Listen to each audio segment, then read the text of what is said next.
trying out the live feature, so y'all bear with us. We haven't posted in a while because we were actually head down deep in research. But before I start rambling on, today's August 23rd, and Simon. Oh yeah, we are filming live from Pico, Mexico. If I said that right. With his Midwest accent. Yes, yes indeed. So today is August 23rd. We are having dinner at a local diner. But first and foremost, I want to shout out my father. A heavenly happy birthday to Staff Sergeant Reginald Earl Simon Jr. Want to shout him out. A great man, a very great man. I wouldn't be where I was, where I am today without him. And so we definitely want to shout him out, right? Absolutely. And, you know, also for the OGs, triple OGs, we got to shout out the Black Mamba. Happy heavenly birthday to the Black Mamba, Kobe Bryant. So you know we're going to get that in order. But so what we're basically going to do, we got a series that we put together, and we're going to go over some things that my beautiful wife has discovered. She's found, and she wants to bring to light to the people. And it's very interesting information that you really could go deep down the rabbit hole on if you really want to. So, you know, we're going to give you the surface part right now, but, you know, we may get into the rabbit hole. We eventually want y'all to jump down the rabbit hole with us, but not today. So I'm going to let her go in and see what we can come through. So first and foremost, we developed a series. Oh, I was going to say refresh. I'm sorry. I can't refresh. Okay. First and foremost, we developed a series called Getting the House in Order.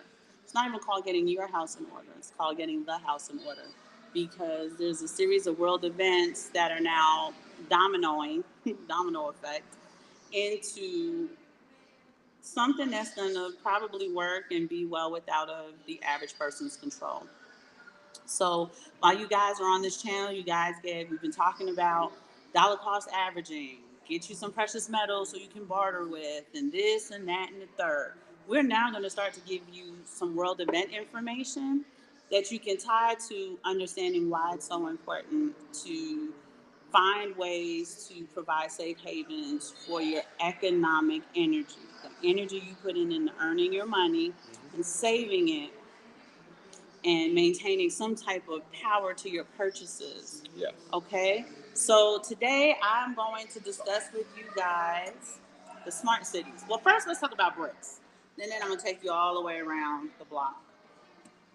So BRICS Nation is deciding to create what's called a BRIC currency. We don't know what that currency is going to be yet, but what we do know is that one BRIC currency is going to be 55 to 57 US dollars.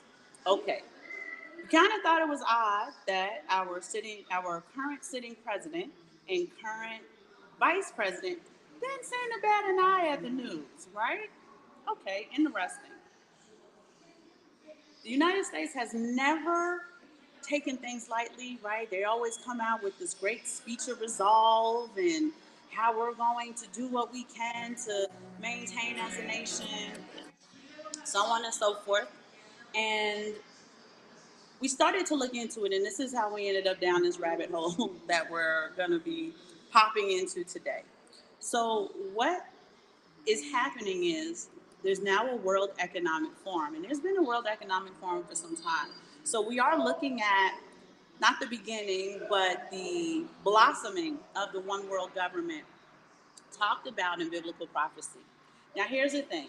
If you guys are not believers, if you don't believe in God, if you don't like hearing podcasts that talk about the living God and so on and so forth, people who are offended when they hear about God, people who are turned off by information that's laced with biblical scripture, biblical quotes, and so on and so forth.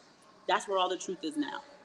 So they've been baby stepping you to be offended by that in order, because they knew this was coming. So now that we're getting on the ground information, accurate information from people who were there. It is going to be laced with biblical scriptures and quotes. People are going to do the prayer of repentance with you and so on and so forth, because 310 biblical prophecies have already been fulfilled. This is just the time that we live in. We are living in biblical times. With that being said, the World Economic Forum, that one world government, is establishing what are called smart cities. And they've been baby stepping us for a long time. Gentrification, which has been the topic for the last several years, is really the beginning of the smart city. What they've been doing is that they've been ushering people back towards the city centers. Okay? Why? Because a smart city is going, especially in the United States, in the Western world, is going to be where we're going to develop these cities where you cannot pass 15 minutes throughout the city. So that city next door, you are not permitted to access. They're not going to have barricades or barriers or anything like that. They're going to have electronic gates. They're going to have electronic barriers. They're going to have kill switches in your mandatory electronic cars, so on and so forth. If you do have to go, let's say from Lakeview to Rockville Center, for my Long Islanders, he's from Cincinnati, we're talking Mount Healthy to Seven Hills or Mount Healthy to College Hill. I'm literally talking about the town next door. You're going to have to get some type of pass or permit. You're likely going to have to pay for it. Now, in other parts of the world, and that's what we're going to talk about today, because this is where it's actually happening first, I want to show you the smart city that they are developing in Saudi Arabia. Okay? This smart city is going to be one building. It is going to house 9 million people. It's going to house 9 million people. It's going to have stores. Everything is a 5-minute walk away from where you reside. They're going to have terraform, which is, beautiful greenery and stuff all over the building, green space, so on and so forth. And this architectural design is basically engulfed in the middle of the desert. Okay, and here go your biblical terms, right? I'm going to have you guys watch the video on your own, because the video is not playing sound here. But I do want to show you some of the video, and then I'm going to send you to look at the video yourself. It is encroached between the mountains, the upper valley, and the Red Sea flows into it in order to provide sustainable water. Very biblical terms. The mountain of God, the upper valley that is used multiple times in Psalms and in other parts of the Bible, and obviously the Bible's favorite character, the Red Sea. Okay, so they're gonna dress this as a divine way of living. It is community that cares about each other. It is a society that cares about its citizens. When you guys watch the video on your own, and I absolutely want you to do that so you can see what I'm talking about. And I absolutely want you to see what I'm talking about.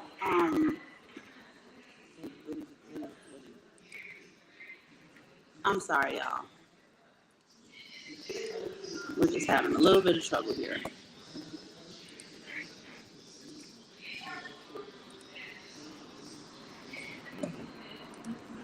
The video's gone. I'm hoping y'all can still see me.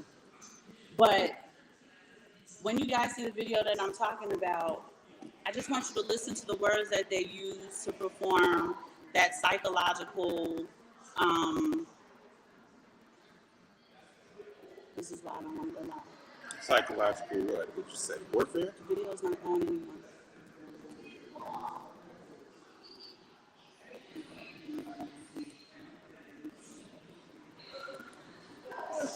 Keep it going. Psychological warfare. The video is not going anymore. It's not.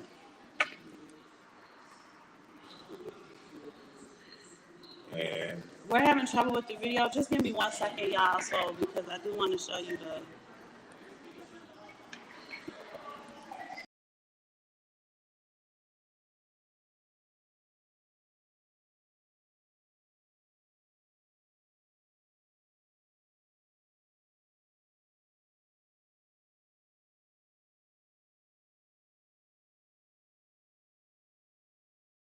We're back. So sorry about that. So I'm going to show you a quick clip from the video. You're not going to get any audio, and that's okay. I saw somebody in the comments room, there's a very narrow wall. Yes, because what they did was they're taking a city in multiple cities of 50 million citizens, and they're collapsing it in on itself. And I want to show you exactly what that looks like.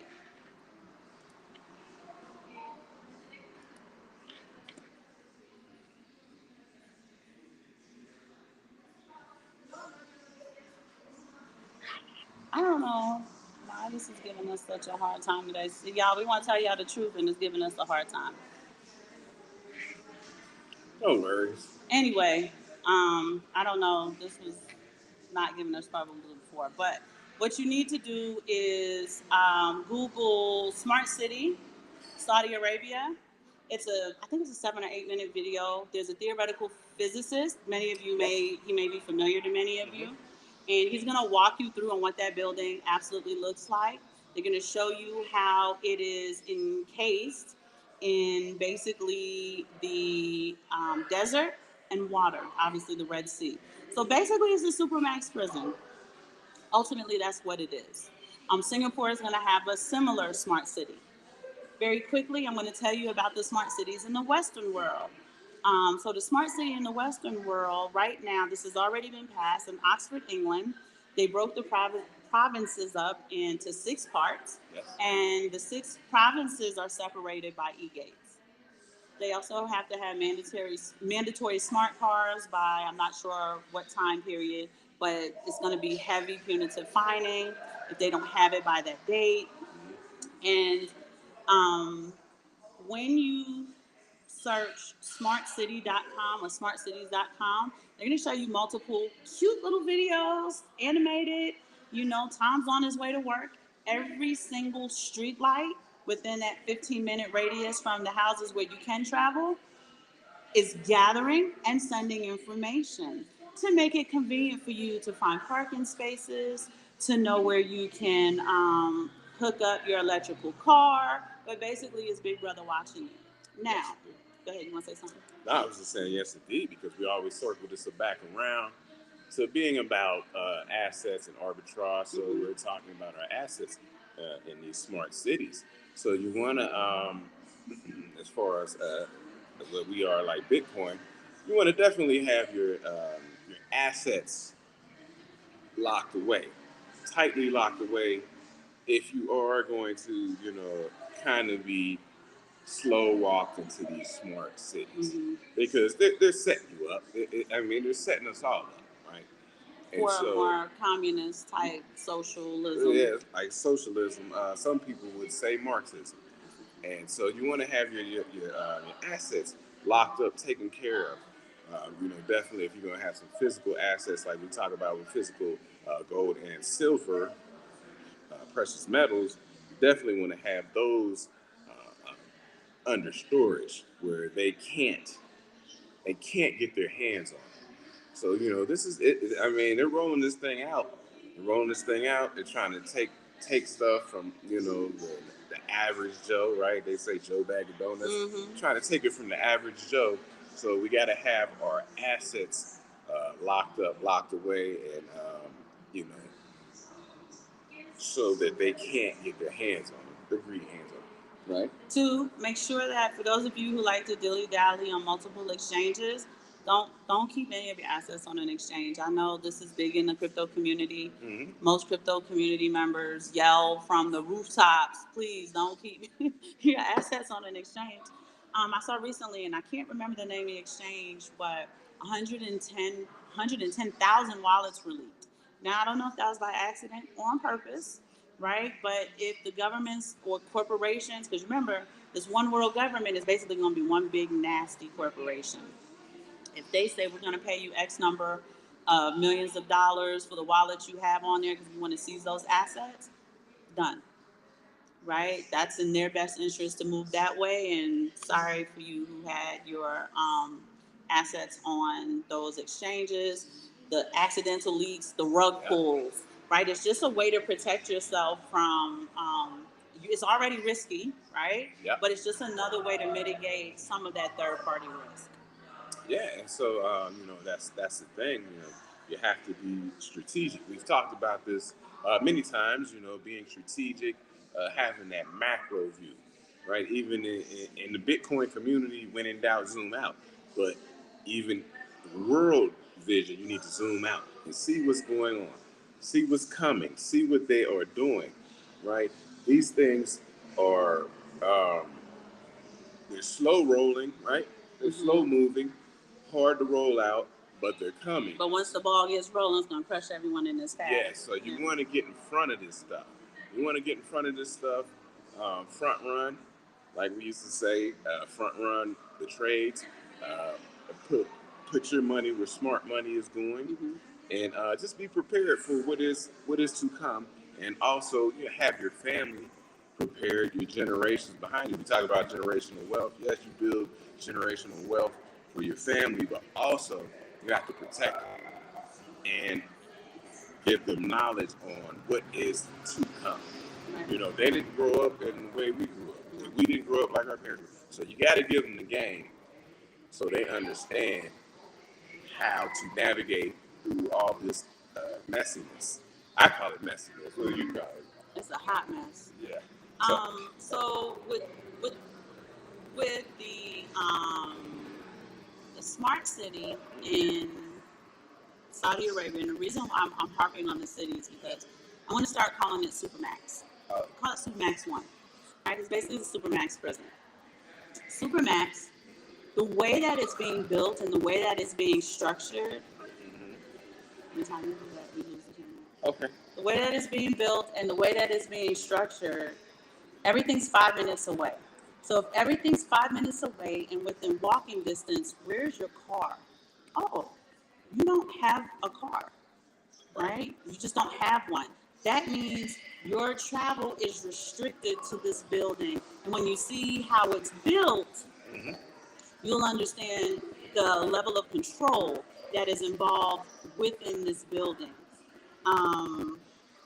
We used to talk to you guys about traveling to clear your head, traveling to form a bubble so that you can create a plan, so you can see how you'd like to do things in different places you can go to leverage what you make versus, what the country's currency is. That's out, right? If you didn't get a chance to do that, they're still going to issue the passport, but now you just can't leave. If anybody's ever seen that movie. They are... Go ahead. No, yes. I mean, I just like the reference. I like the movie reference. Even domestic travel in the United States, they are timing out at the gate. If you're trying to go from Atlanta to Orlando, people are having significant problems doing that. So for now, you can, rent a car and drive. You can hop in your car and drive. If you're having trouble flying domestically, international travel is a mess. And it's going to continue to get tighter and tighter and tighter in its restrictions. So there's that, right? And you notice the smart cities are designed to keep people from traveling. They are using terms like we are networks, right? We're physical networks. All that means is it's easier for Big Brother to watch, gather the information about you, know what you're watching, what you're listening to, what you're talking about, what you're eating, where you're going, how you go there, what you dress, how you dress, etc., etc., etc. For my Black Mirror fans, for those of you who remember the episode of Social Credits, it was a young girl in some part of Asia, I'm going to say Japan for now. Their social credits at the time were actually social media credits. And I don't know if you guys remember this episode. For those who are not familiar, I'm just going to run it down real quick. The young lady made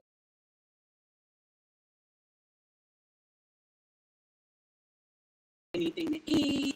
Her landlord was ready to kick her out because her social credits had completely died. Okay. Social credits in our time, in our future, are carbon footprint credits, right? Black Mirror was trying to show you what this dystopian future was going to look like. Our credits aren't social media credits. It is carbon footprint credits. So how the smart cities work is, if you're a good citizen, if you're a good community member, you'll have these carbon footprint credits that you'll begin to, I'm going to say develop, because I'm not really sure how it's going to roll out yet. If your carbon footprint gets to be too big, they're going to shut stuff down. You don't get your third meal for the day. You're not going to be able to buy this thing. You're not going to be able to travel the 15 minutes. You're like grounded. You have to stay in your house on this day. So we want to start looking at how they're going to use punitive actions against you. Right. Did we lose it again? Yeah, that's okay. I got it back. And we keep losing the feed, and I'm not sure why, y'all. But anyhow, we just wanted to introduce that to you. When you guys get a chance, go ahead and Google Smart City, Saudi Arabia. It's a short video. Go ahead and watch it. The other thing I want you to Google is smartcity.com. That's very important. They're going to show you a cute little animated video, but I want you to watch the words that pop up on the video. Hi, you guys. Hi, Dearbit. Hi, Crypto Work. We've been having a lot of technical difficulties with this live feed. And the very last thing I want to get into, the information is everywhere right now. It's abundant. You can find it anywhere. Facebook, TikTok especially. TikTok is like the king of what used to be conspiracy theorists are now basically your media, because actual media is controlled by the same people who are ushering you into a supermax prison. So while the information is abound, you really want to do what you can to get as much of it as possible, because the pendulum's going to swing and information is going to become extremely scarce. It's going to be heavily censored. They're only going to tell you what you want to know, and you can't get any information out of that. Google's already beginning to do that. And we're going to talk more about that in episode 2. We just wanted to pop in and kind of get this series started. We'll definitely have a great show for you guys next week. I'm probably not going to do it live. And we miss you guys and hope to see you guys next week.